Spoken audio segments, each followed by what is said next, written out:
ஒரு பிரபலமான ஸ்கூல். அங்க எல்லாரும் பணக்காரங்க, பெரிய பெரிய குடும்பத்துல இருந்து வருவாங்க.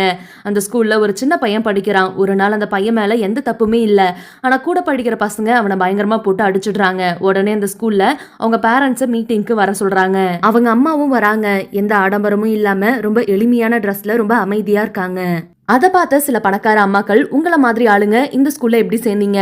இந்த ஸ்கூல் ஃபீஸ உங்களால கட்ட முடியுமான்னு கிண்டல் பண்ண ஆரம்பிக்கிறாங்க. ஆனா அந்த அம்மா எதுவுமே பேசல. தன்னோட மகனுக்காக எல்லாத்தையும் பொறுமையா கேட்டுக்கிட்டு இருக்காங்க. அவங்களோட மகனையும் ரொம்ப கேவலமா பேசுறாங்க. ஆனா உண்மை என்னன்னா, அவங்க சாதாரண பொண்ணே கிடையாது. மிகப்பெரிய பணக்காரங்க. இன்னும் உண்மையை சொல்ல போகணும்னா, அந்த ஸ்கூலோட ஒரு பங்குதாரர் இவங்க தான். இந்த ஸ்கூலை நடத்துற உண்மையான முதலாளி இவங்களா தான் இருப்பாங்க. யாருக்குமே தெரியாம மறைமுக முதலாளியா அந்த ஸ்கூலை நடத்திக்கிட்டு இருப்பாங்க. எங்க தான் இந்த ஸ்கூலோட முதலாளின்னு தெரிய வந்தா நிறைய விஷயங்கள் மாறிடுமோ அப்படின்றதுக்காக அவங்க எதுவுமே சொல்லாம இருப்பாங்க. இவங்கள அவமானப்படுத்தினதை கூட அவங்க தாங்கிட்டு இருந்தாங்க.